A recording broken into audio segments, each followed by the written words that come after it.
In the name of my ancestors,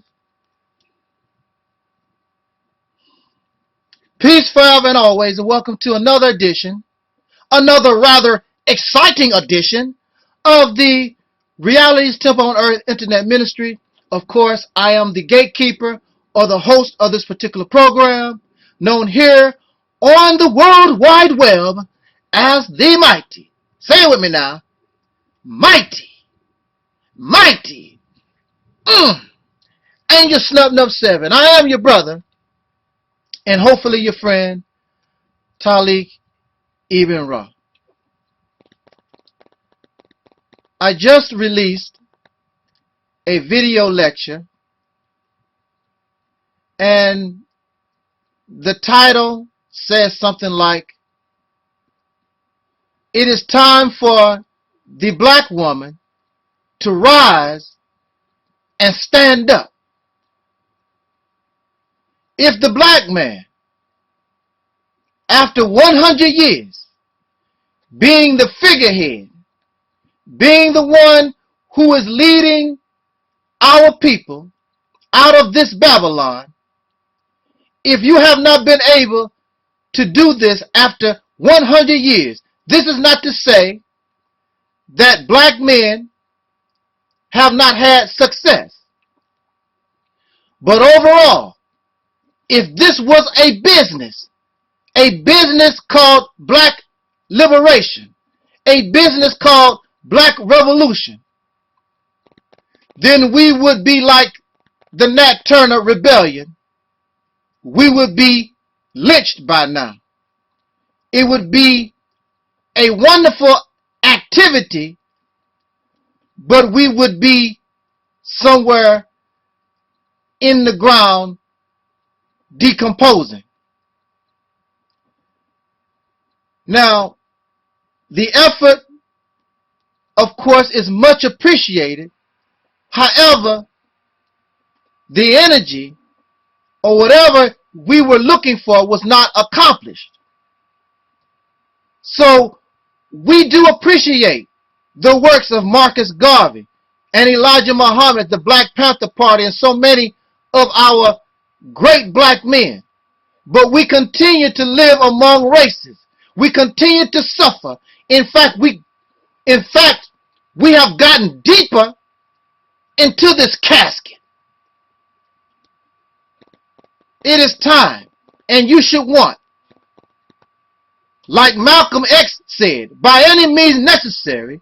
And if that necessary means we should get from behind this wheel as a man and allow a sister a chance to drive this car, then give her a chance and let us see if the black woman, with the mentality not of a man, but with the mentality of thinking like an awakened woman, reach deep down inside her soul. And as she's thinking these things, she may produce the baby and the children that will bring us the answer to our prayers.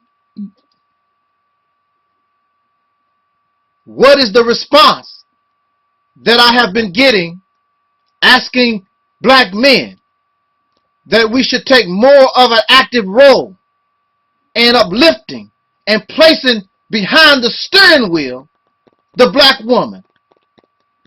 It has been lukewarm. Of course, many sisters, they like the idea. But then there are also sisters who have been brainwashed by male patriarchal religious teachings that she should stay in the background. She should not want or wish to take a leadership position. Wait on her man. Well, you have been waiting, and I have been waiting on your man for 100 years. They've yet to get the job done.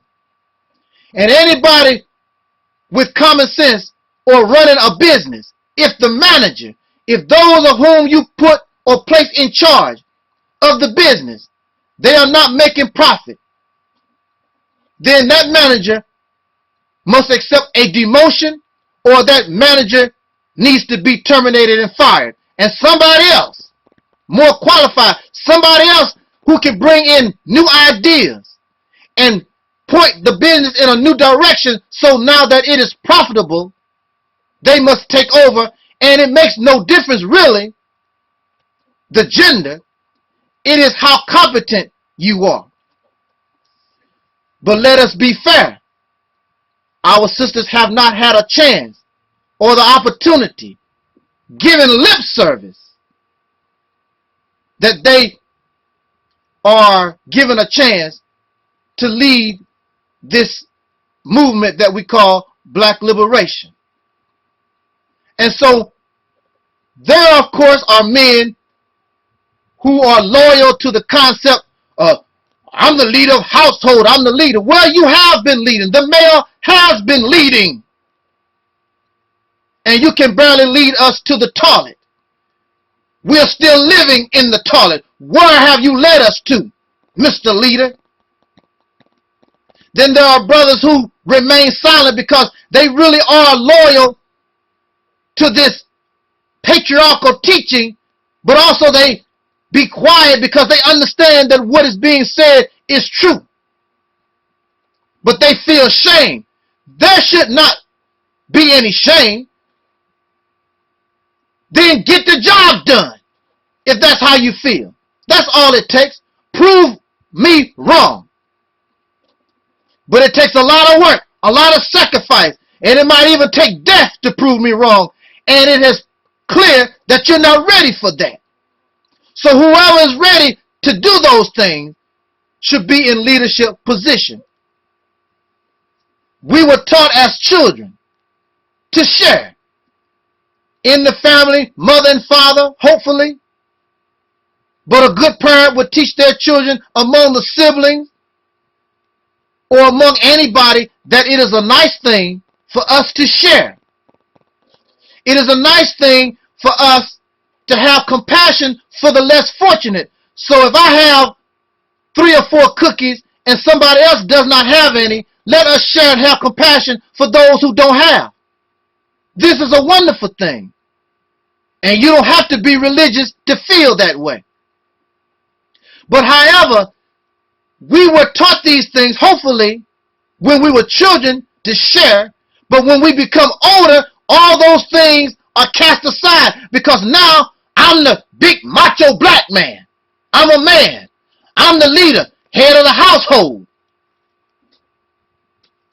What happened to sharing? You have a wife. She can cook and clean, but she can't lead nobody nowhere. She's not qualified. This is bias and this is prejudice. And this is greed. Why can't she also share being leader of the household? And in modern times, many women bring in more bread, make more money than the male coming into the household. Not only does the woman have to go out and get a job, she has to come home and cook your food, wash your clothes, clean the house, take care of the children. Do you want a wife or do you want a slave? I think these men want a slave. And those who think that way, that's what they're looking for. They're not looking for a wife. They're not looking for a lover. They're looking for a slave. And when Caucasian people become older,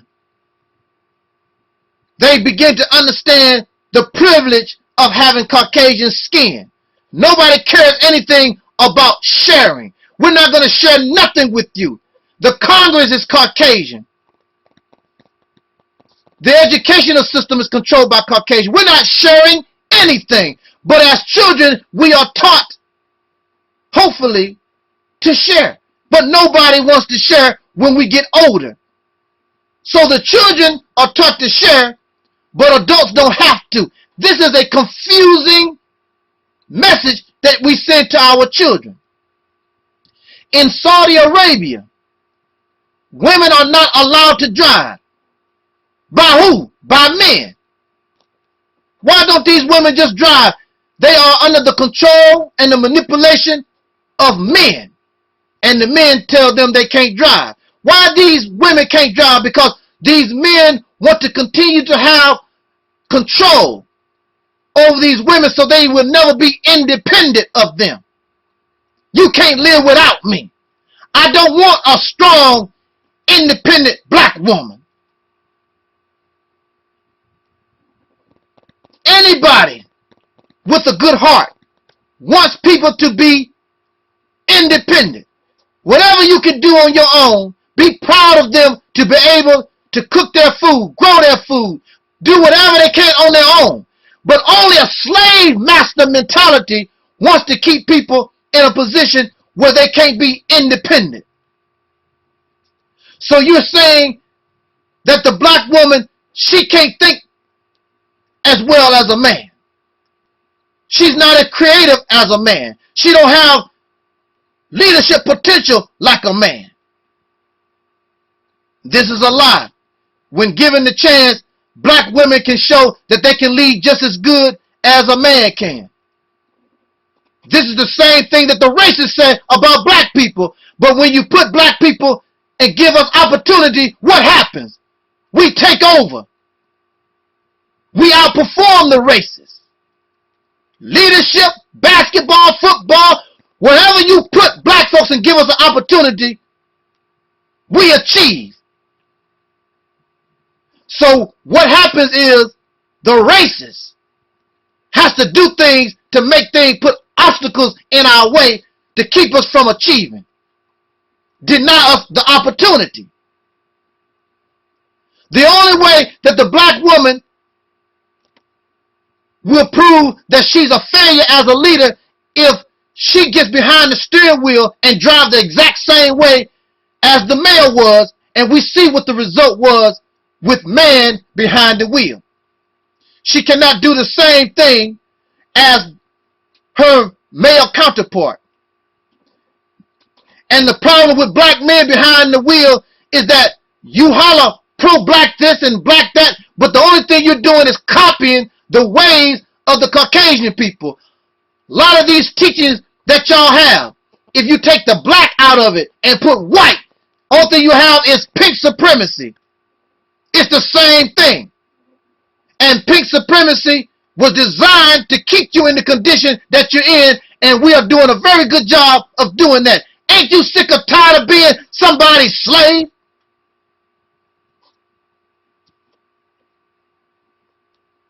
The want of control. You don't want a human being in your bed. You want a slave. You don't want to talk to another human being. You want a slave. So just as the Caucasian people made slaves out of black folks so they can feel superior, so that we can do their work for them, the same thing that the male wants from our sisters. They want a slave. Cook my food. Take care of my babies. Go to work. Bring me your check. A feeling of supremacy. I'll drive the car. That's a man's job. You don't have to worry about it.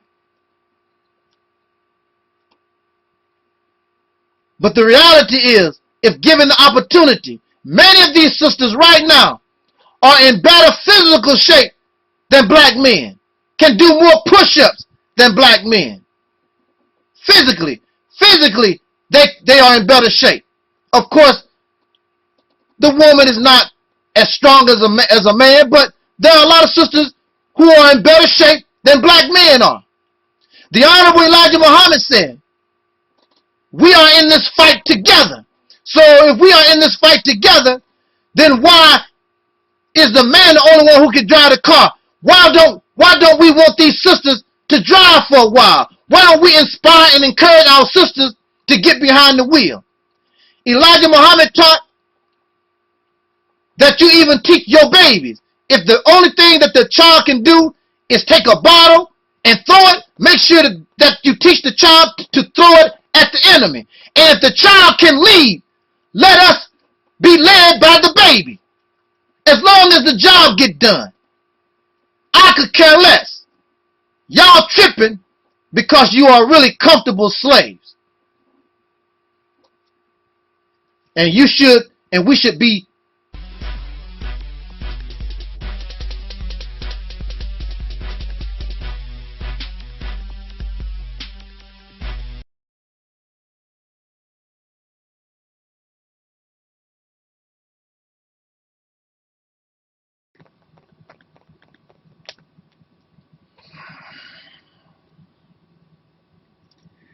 In the name of my ancestors,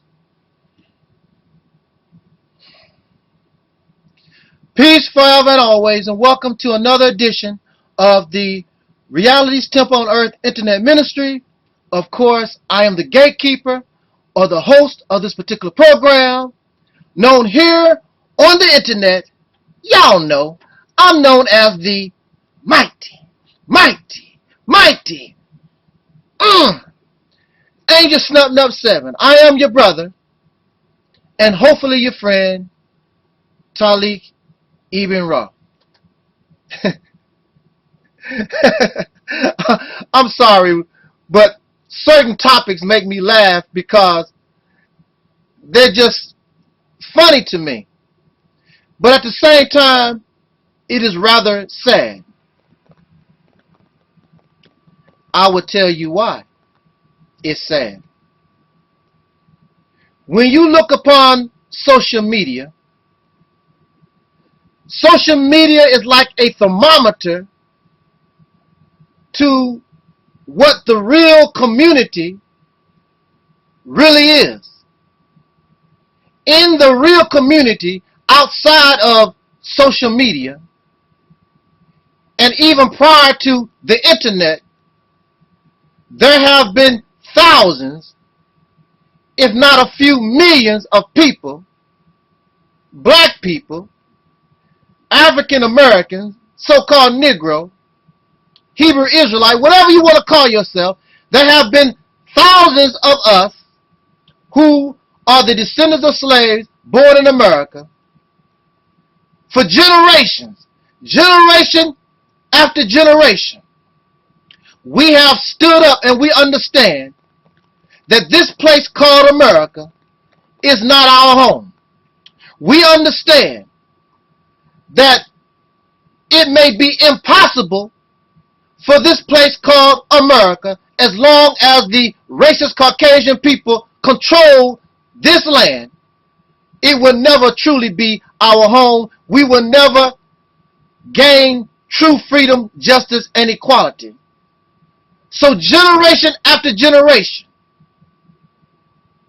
we have people who claim that there is a need for a black revolution. They are part of this movement of black liberation. Either to return back to Africa for those who believe that's where we come from. However, for those who believe that we are natural to this landmass, however you view it, we understand that there's a need for black liberation. So you look upon social media and we see countless videos and blogs or vlogs, however you want to call it. Thousands of people for generations, thousands of black people. They claim and you say that you yearn for the liberation of a people. But yet after all this time, after generations, you sit upon social media almost the same slave your ancestors was. Why is this? Why is this? Now what brings me to this topic and what makes me laugh is that a question came into my mind, or a statement, and that statement or question is, if black revolution, if black liberation was sex, we would be free right now. We would be in Africa, we would be somewhere, we would take over this country, something would be done to change our condition. If we felt about black liberation the way we do towards the sexual act. The reason why we are obsessed with the sexual act because of the pleasure that we get. So we keep wanting more and more and more. If there was no pleasure, in the sexual act if there was no attraction to the opposite sex, and some of y'all the same sex? We would not be interested. There are men, and perhaps women, and I know, being around certain males, and I might even be snitching on myself, there are men who will walk, not get in a car, they will walk for miles in hopes that they can sleep with some female. They will ride bus after bus. They will hitchhike because they want that vagina. They won't let nothing stop them. And not only is this for men, it's possible for women, but most times men are physical creatures or beings. And we are attracted to body shape. We are attracted to the flesh. And if a male was not attracted to the flesh, then how could the human being reproduce? Because there has to be some type of attraction to this flesh. And I also was looking at this. And I'm not trying to be vulgar or nasty. What does a penis look like? See, some of y'all so obsessed with the penis and the vagina, just talking about this topic. What are you going to say next? What you talking about? What you mean the penis is ugly? My penis looks sort of cute.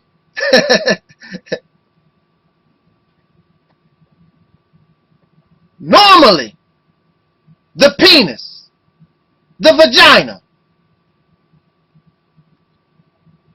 if they were not associated with the sexual act, these organs, your genitalia, and for some of us who are not obsessed with the sexual act, we view these organs, our genitalia, as something that don't look cute. In fact, it's rather ugly. And I'm not going to try to describe it because I don't want to be nasty and vulgar.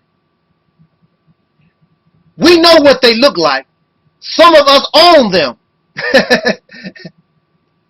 But we are attracted to something that really we should view as ugly.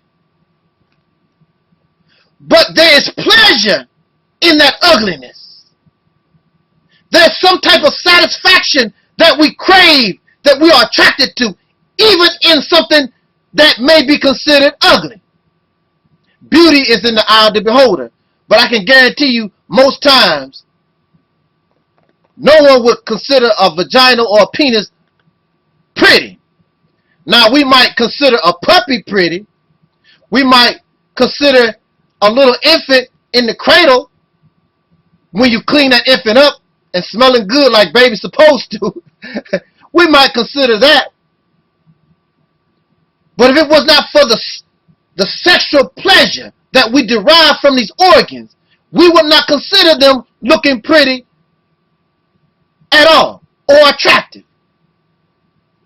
If only you, black man or woman in America, if you had that same type of attraction, if you felt the same type of pleasure for seeking black liberation. Many of you talk, but you're not really a black liberator. You're not really attracted to your freedom. There are men willing to walk miles and miles and endure all kinds of stuff to get some stuff. But when it comes to black liberation, you don't see it that way. You're not even attracted. It must be, and it has to be, a mental illness that you yearn for sexual gratification, and that's how our enemies keep us enslaved. Because the same way you are attracted to the penis, the same way that you are attracted to the vagina, you should be attracted to your true freedom. You should want to seek true justice and seek equality, not only for black men, but for every man, woman, and child.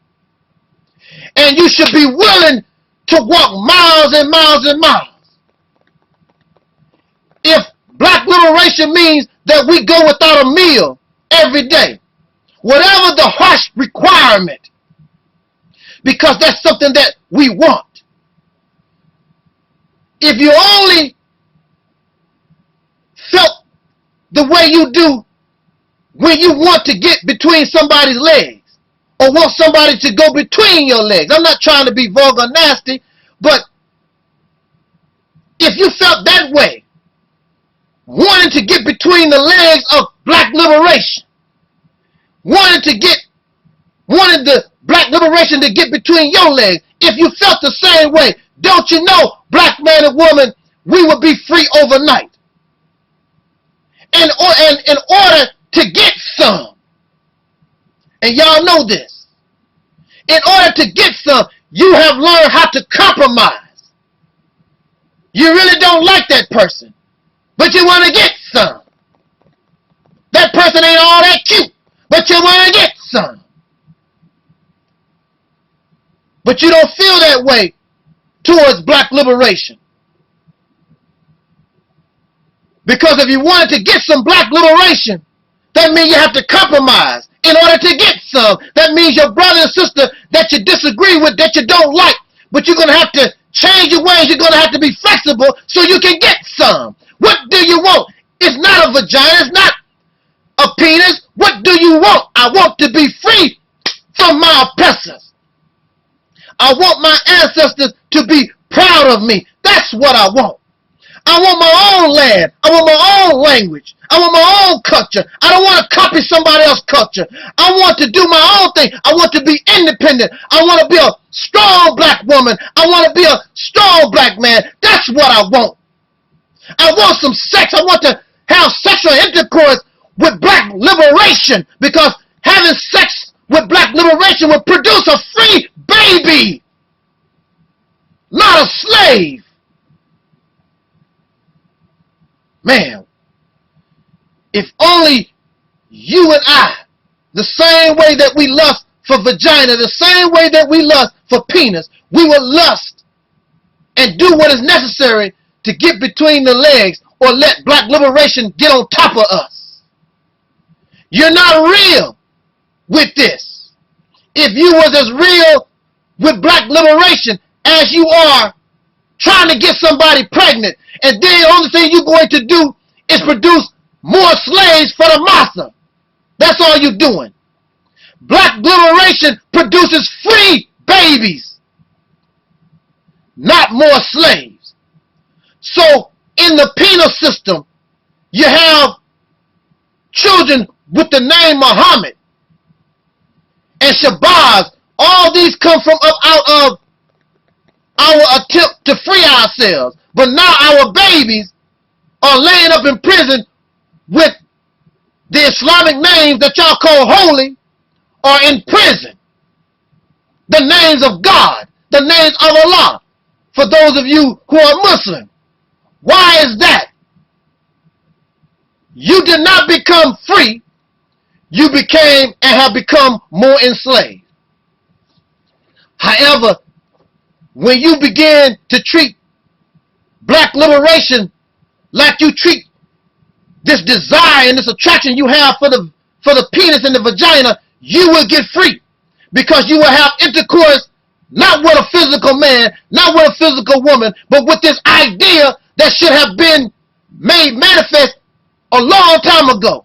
And out of that intercourse, your people, our people, will get free once and for all. Bang on this beast and get this beast off your back once and for all by having proper sex. Have sex with your mind and really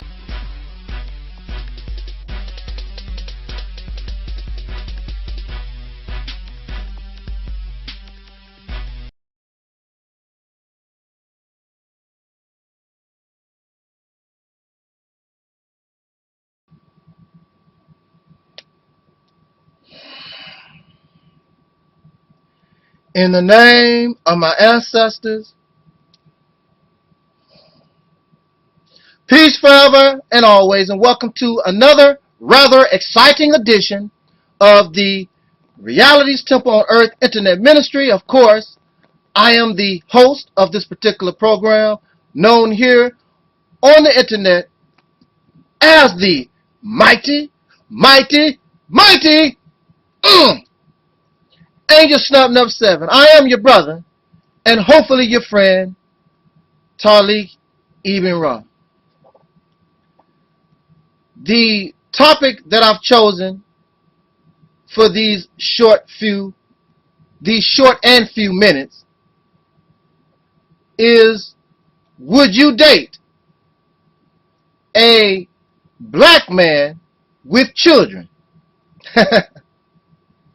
I normally do not, well actually this is a response to a video that I've seen called, would you date a black woman with children? Normally, I do not speak on such topics. I rarely touch on them. And the reason why I do not speak about male-female relationships and family and all these different things is that I feel as though our priorities are confused.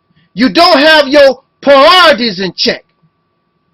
How can you, knowing you are a slave, knowing you are an oppressed person, how can you run around seeking family, seeking la-di-da, seeking love, when you still live in another man's house, but yet and still you want to be viewed and called a man while you laying around having babies under the control of other people? Our priorities are messed up. We claim to be revolutionaries. We claim to be awake. We claim to be freedom fighters, but all I see is a bunch of Negroes who are first-class comfortable slaves. How can I feel comfortable, my wife living in the massa house? How can I feel comfortable knowing my children will grow up in the massa house? Your priorities are messed up. Your first priority should be freedom, liberation. But the only thing this black man can think about is getting in somebody's panties. And then the black woman copies this weak black man. The only thing she think about is how to please her vagina. Y'all priorities, your thinking process is all messed up. And you don't deserve to be free. You nothing but a comfortable slave. This is like living in a slaughterhouse and you being a chicken. When the chicken lay eggs in the slaughterhouse, who do the eggs benefit? The chicken or the one who runs the slaughterhouse? Those babies, even if they hatch, will never be free. They are nothing but victims. A victim can only produce another victim. You, no matter how black conscious, black power-hearted crap that y'all talk about, you are a victim. You are an oppressed person. And the only thing that you can do is produce another oppressed person. The only thing that you can do in your family is produce another victim, another oppressed person. Only a free person can produce a free person, and you're not free. You are a comfortable slave, and that's all that we see all around us is comfortable slaves. Some of you believe that you can take your children and some way isolate them from their reality. I teach them what it means to be free, but they are not free. And as soon as they go out into the real world that you've isolated them from, many of them will become swallowed up. So it makes no difference if they are introduced to filth, a wicked society, when they are children or when they get adult. They are still slaves. They are still comfortable in their slavery just like you are. A slave can only produce a slave until that slave liberates him or herself. Family. You want to have family and live comfortable in this racist society. But yet and still you don't want to do the work. You don't want to sacrifice. do what is necessary so that your babies, your children, can have a better future than yourself. The only thing that you can do is talk and get in these beds and make more babies, make more comfortable slaves.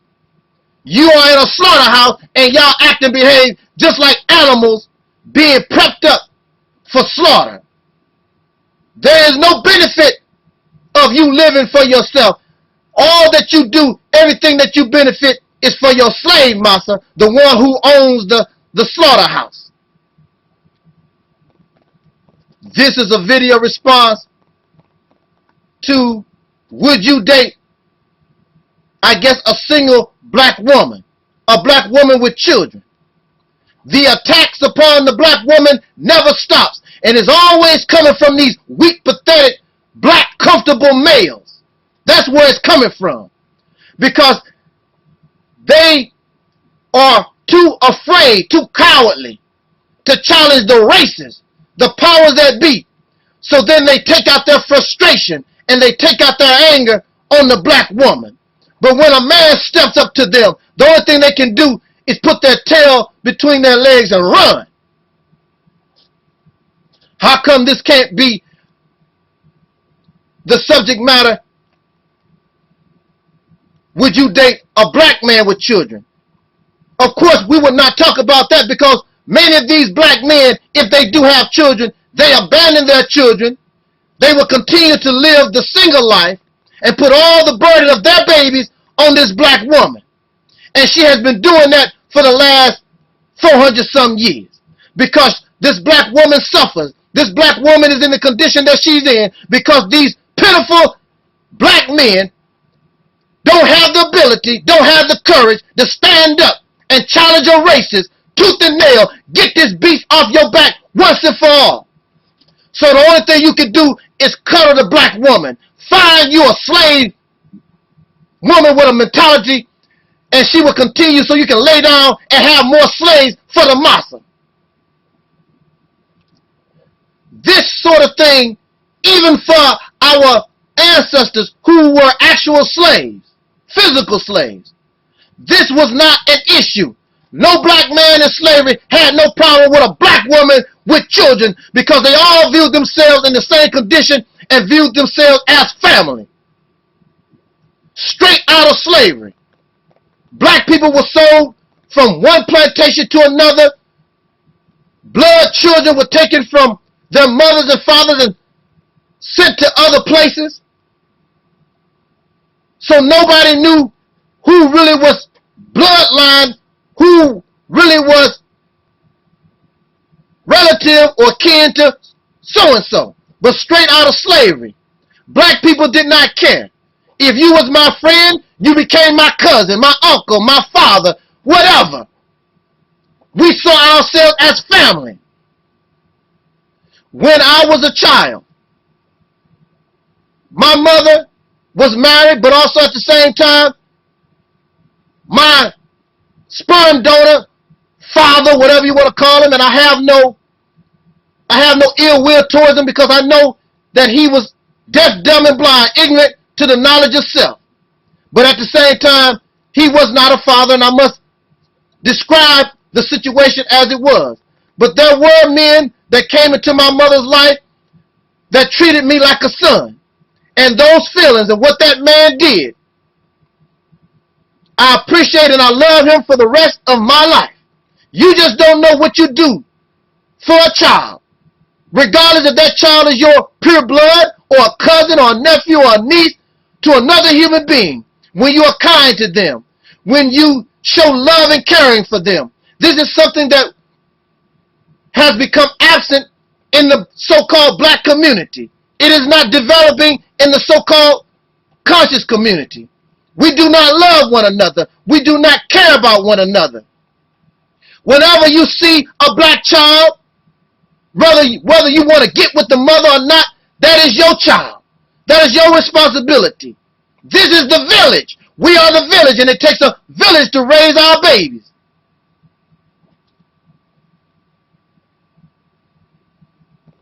And we have lost these things. We should view all our babies as family. So that should not even be a problem. Love is love if you love somebody.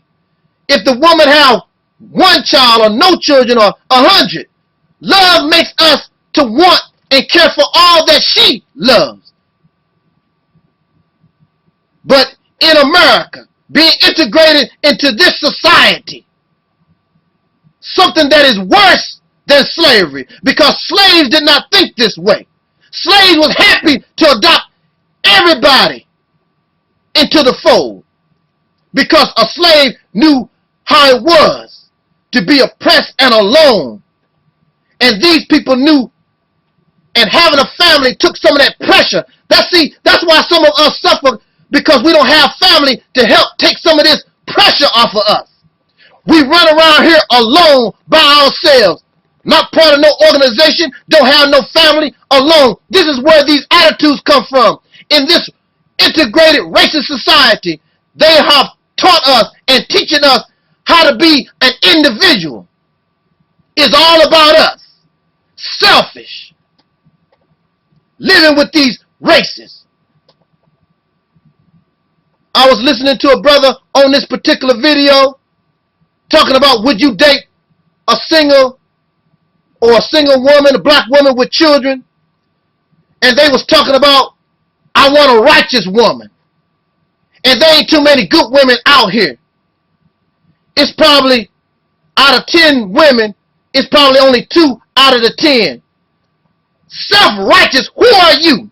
And then you look at these brothers, how they dress, how they talk. They look weak, they don't even look strong. But you have the nerve to be choicy. Got earrings in both of your ears. Weak. And you have the nerve to judge. So how many good men is it? Clearly, if there were good men, if there were righteous men in the society like these brothers claim, then the black woman would not be in the condition that she's in. The reason why she and her children are in the condition that she's in, because she don't have a proper man.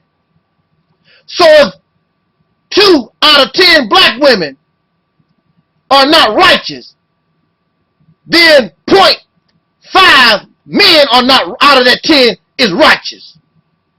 With your earrings in your ear and your weak talk. You have no land. You have no businesses. You have nothing to offer. You're living in the Caucasian man's house. You want a family and bring your more babies into the slaughterhouse. What kind of man, what kind of men are these that would do such a thing?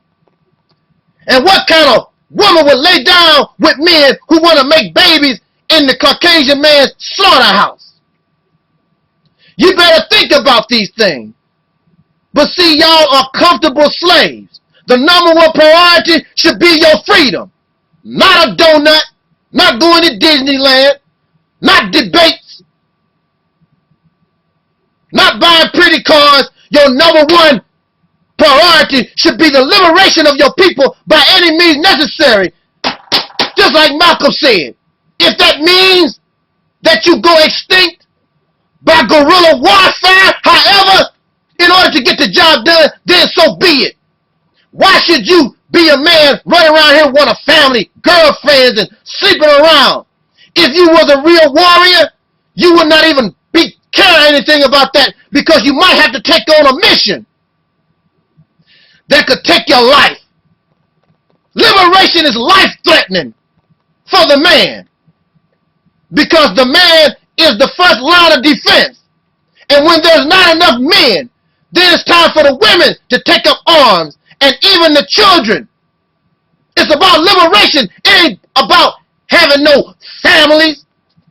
La-di-da. Y'all comfortable slaves. So who is going to buy the next tickets to Disneyland, slave? Let's go on vacation in Hawaii. Let's go to Africa on a vacation. That's all y'all think about. That's not what liberation is about. And until you really understand and do what is required by liberation, you will remain in this slaughterhouse, and these devils will kill you. And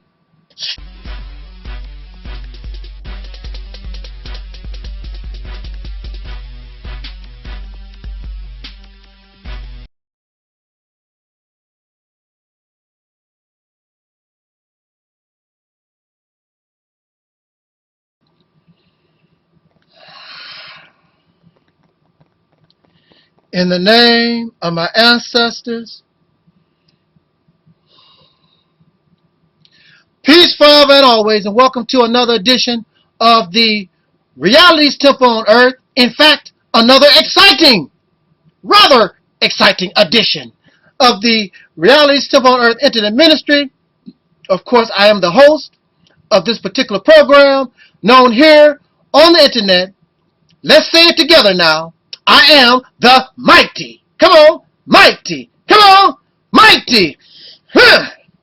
Angel Snup Nup 7. I am your brother and hopefully your friend, Taalik Ibn'rad. Now, I hope, but I do know that many of you have had experience with the so-called justice system of this nation. Either we have experience with something as simple as a traffic fine, or we have been accused of some type of felony, which of course would be murder and other types of crime. Also, many of us, we have been in car accidents. We have been, or we have eaten bad food, things of this nature, so we end up in civil court. Somebody don't want to pay me my money, so we end up on Judge Joe Brown or the Greg Mathis show. So in this society, not only in America, but around the world, there are systems of jurisprudence. There are systems of law. And we should, and even in grade school, we should be taught basic law.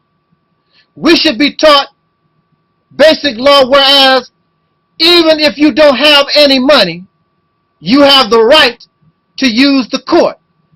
Many of us do not take advantage of the legal system because we believe we can't afford it. But if you understand and know how to file your own suits, law, access to the court system in this nation should not be denied to anyone, no matter what your class is.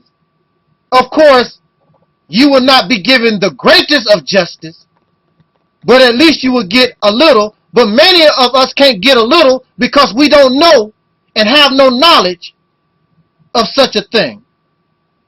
So you may be very smart and educated and have a master's degree in whatever, but you are ignorant to the laws of this nation, both criminal and civil.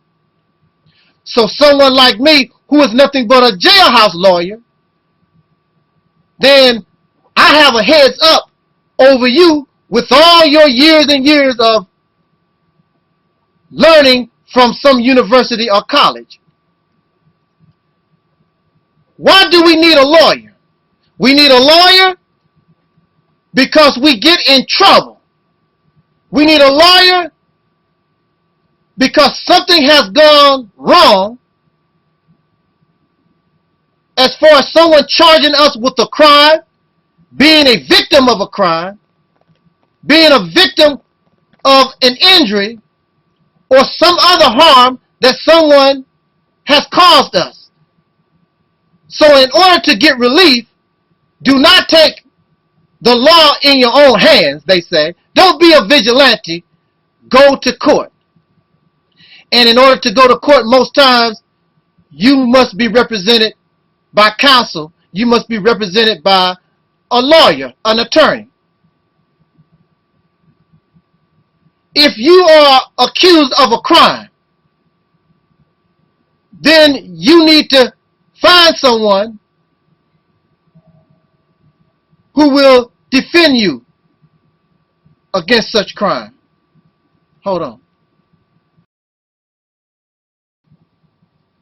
So, what is the job of a attorney? What is the job of your lawyer? The lawyer or the attorney is to represent you. Listen now. The lawyer or the attorney that you hire, their job is to represent you in favor of your best interest. Not in the best interest of himself or herself, not in the best interest of the judge or the prosecutor or the defendant, your best interest. That is a good lawyer.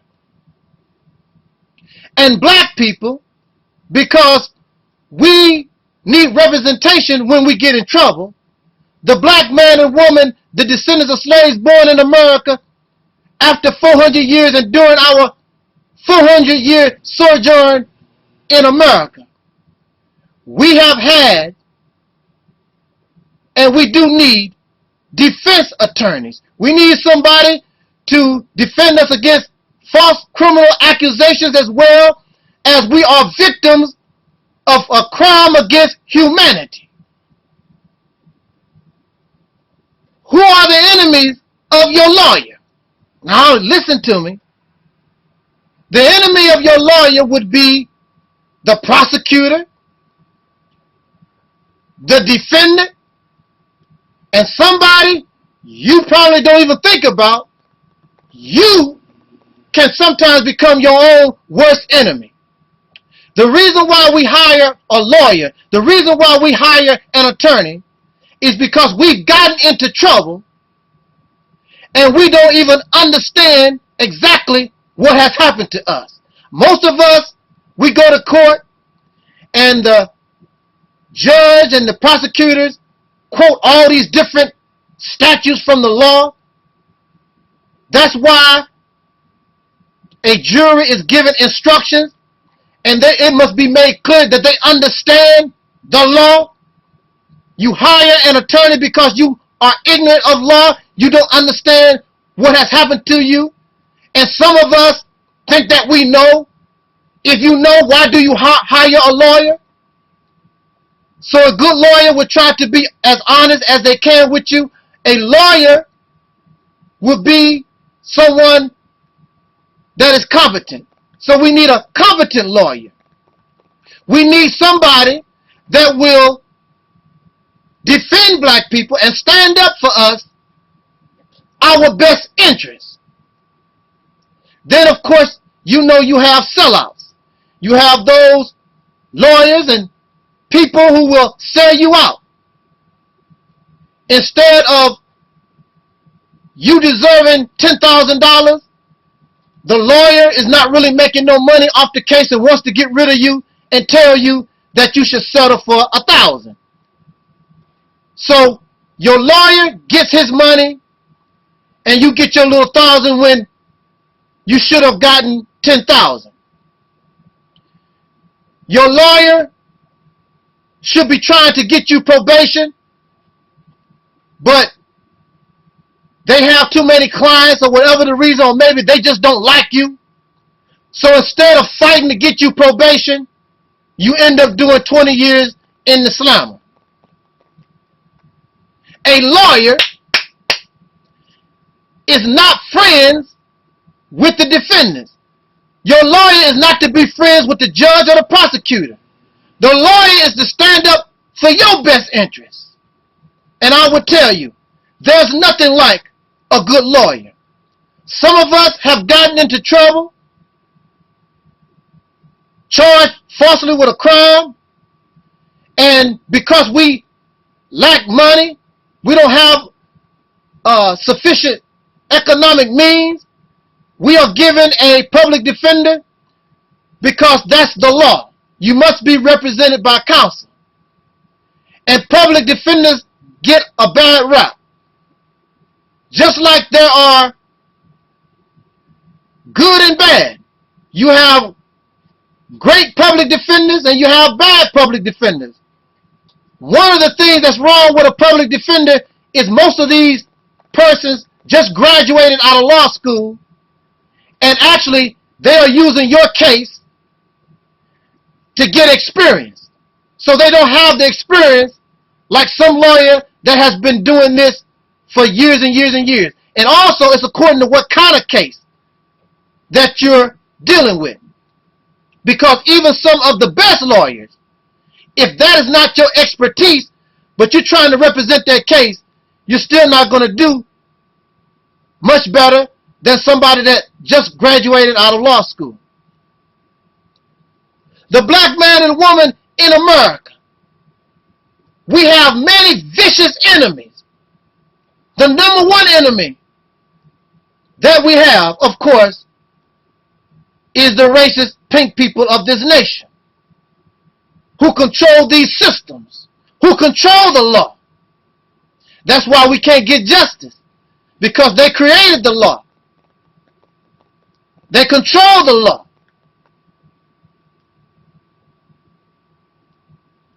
Another enemy that we have, of course, is our own people, who have grown comfortable living with racists. And they have the mentality, if you can't beat them, join them. And because of racism, because of the racist media, then negative images is painted about black people all over the world. And some of us, the scriptures say in biblical teaching, as a man thinketh, so is he. So all these stereotypes, many of us, we actually act on those stereotypes. So when people who really don't know, my black people, it's all about the unity. There's nothing they can do with us, so ain't nobody move for me. Like the king, we make it plain and simple. Bringing knowledge and fire at reality simple. Reality simple. My black people, it's all about the unity. There's nothing they can do with us, so ain't nobody move for me. Like the king, we make it plain and simple. Bringing knowledge and fire at reality simple.